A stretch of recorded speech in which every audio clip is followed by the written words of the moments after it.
suite de notre exercice. Donc on a traité la question 13 et maintenant on nous demande de calculer donc les valeurs I mini et I maxi pour différentes valeurs de alpha ainsi que de le courant moyen. Donc je vous disais dans la vidéo précédente qu'on avait établi un certain nombre de choses, le delta I en fonction de U, de L et de alpha ainsi que la période du Hr. Donc on va avoir besoin de cette formule. Et puis on avait calculé aussi, donc je ne sais plus où c'est, mais on avait calculé c'est de l'autre côté. Voilà, on avait calculé les I mini, I maxi à l'aide du courant moyen également ici. Donc à partir de ces formules, là, on va pouvoir calculer tout ce dont on a besoin pour la question 13. Donc je ne vais pas vous faire les calculs, hein, je vous rappelle les formules et les résultats associés. Donc alpha, hein, ici, on vous demande le I moyen, le I mini, le I maxi. Alpha, c'est le alpha 0 ici qui vaut 0,83. Un alpha qui vaut 0,78 et un alpha qui vaut 0,89. Donc quand vous utilisez d'une part les formules qui sont ici et d'autre part les formules que l'on a là, eh bien vous pouvez remplir tout ce tableau. Donc je vous le mets ici, hein, on avait 1,41 ampères, 1,7 ampères et 1 ampère avec... oups, pardon, je me suis en train de me tromper de colonne, pardon. Ici, le courant moyen c'est 0 ampère. Je me disais, en même temps que je remplissais, je me disais que c'est bien faible. Ici... Alors c'est moins pratique qu'avec un vrai tableau. Ici pour alpha qui vaut 0,78 c'est moins 44 ampères. J'espère qu'on a... Hop, on voit pas grand chose. Et pour alpha qui vaut 0,89 c'est 46,7 ampères. Bon. Je vais recommencer avec une couleur plus contrastée. Moins 44 ampères. C'est toujours pas lisible à ma caméra, si, sous cet angle-là. Et ici, 46,7.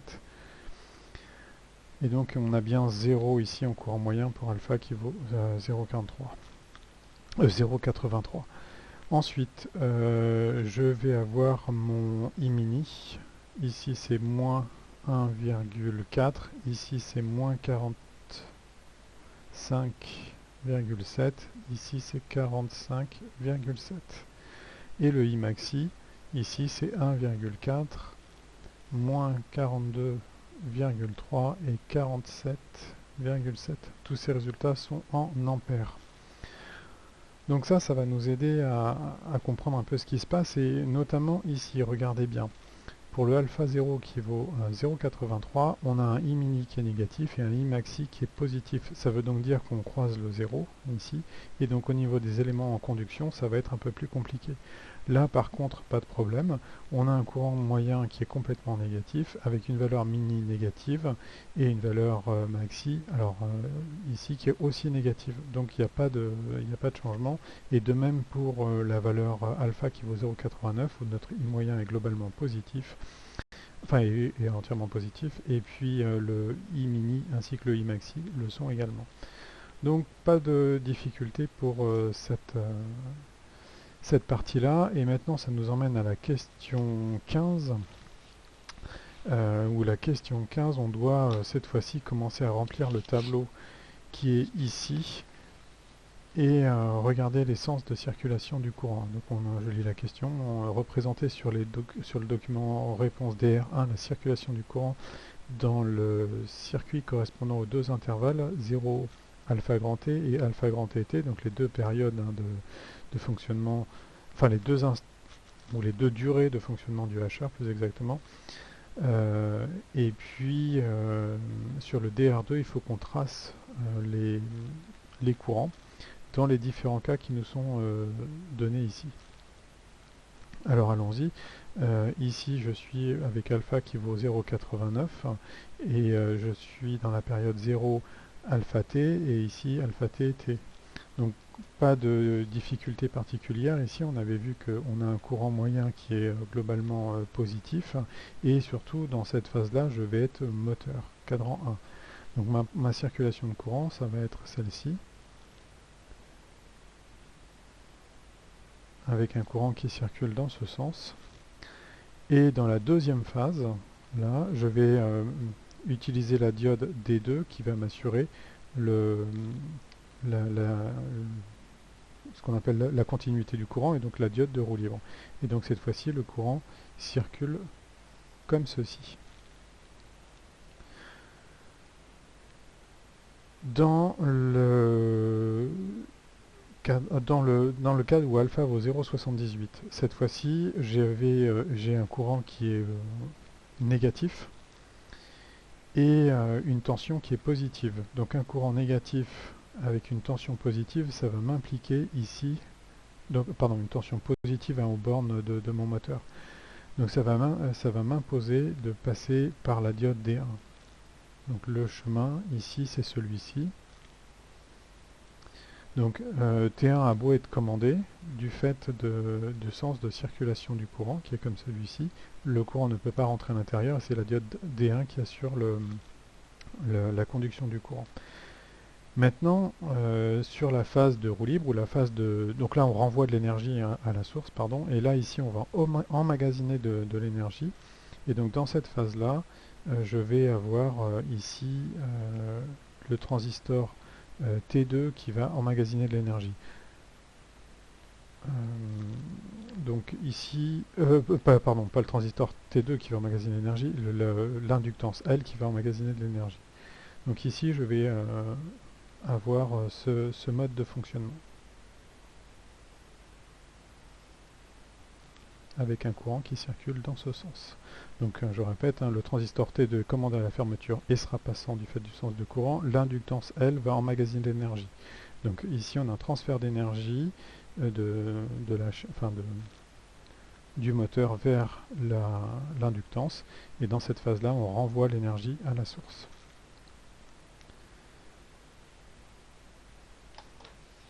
Ensuite j'ai les différents chronogrammes du moteur à remplir.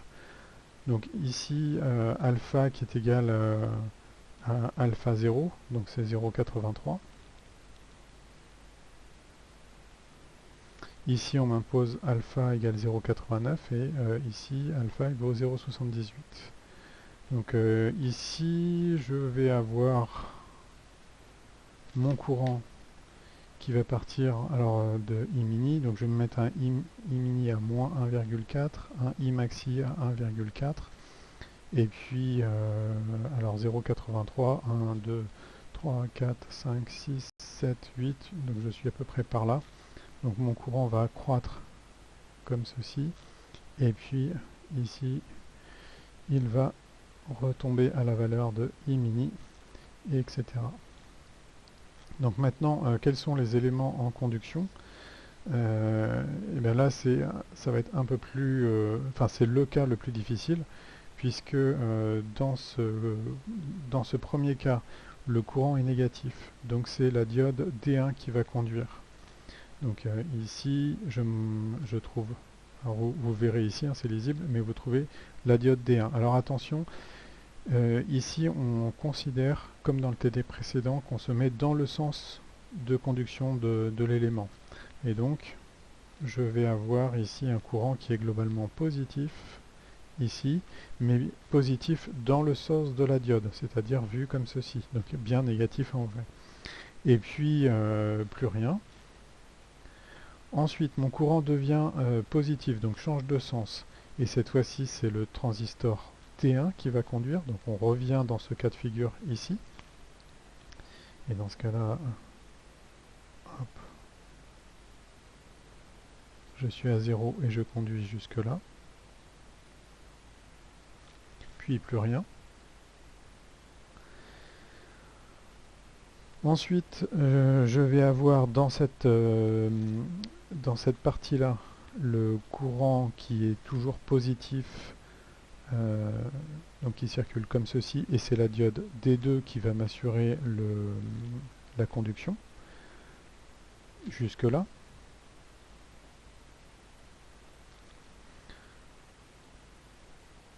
Alors, je change de couleur pour celle-là. Hop.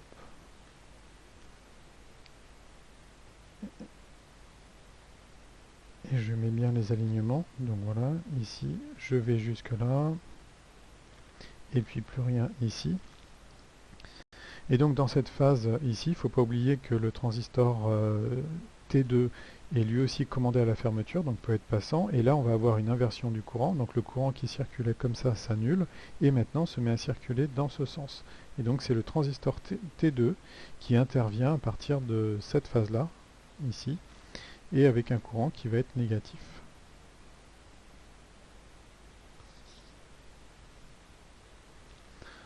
Donc voilà la circulation des courants.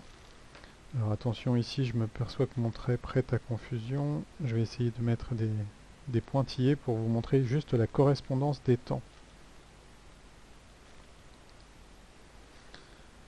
Et de bien repasser les éléments en gras pour que vous voyez ceux qui sont bien en conduction.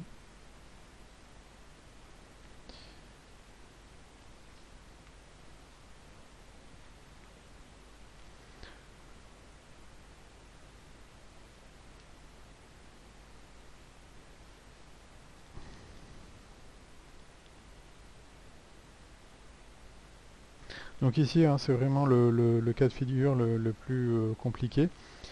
Et je vais devoir m'arrêter parce que le temps imparti est bientôt échu. Donc j'espère que vous avez bien visualisé les différents éléments. J'ai peut-être le temps de faire un résumé global et de reprendre cette séance. Donc ici, on a un courant qui est négatif, puis positif, dans la phase 0 alpha t.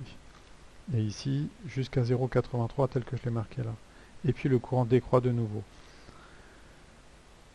Ici, je pars d'un courant négatif, donc un courant qui circule comme ceci. Par contre, la tension au niveau de mon moteur est toujours positive. Donc c'est la diode D1 qui conduit, celle que l'on voit ici. Mais attention, le sens du courant a été retourné parce que ici, il est vu dans le sens de la diode. Donc première phase ici. Ensuite, le transistor T1, il est toujours, même pendant cette première phase, le transistor T1, il est commandé à la fermeture mais pas passant. Par contre, quand le courant commence à s'annuler et devient positif, la diode cesse d'être passante et le courant passe par là. On est ici. On arrive à alpha T, on coupe ce transistor, enfin ce transistor devient ouvert, on commande celui-là à la fermeture, mais du fait du sens de courant, ce transistor n'est pas passant, c'est la diode D2 qui est passante, ici, toujours ici dans son sens positif de courant. Puis le courant s'annule, et donc la diode ici ne peut plus être passante, et c'est le transistor T2 qui prend le relais ici, avec son courant. Voilà. Alors attention, j'ai fait une erreur, pardon, puisqu'il est représenté dans le sens, le courant devrait être passé dans son sens, je me suis trompé, la flèche allait bien dans l'autre sens, ici. Voilà, du coup, ça montre l'intérêt de se relire. Voilà, donc j'espère que c'est OK pour ces phases-là, que vous allez pouvoir faire celle-ci de façon autonome. Et puis donc correction dans la prochaine vidéo. Merci et bon courage à tous.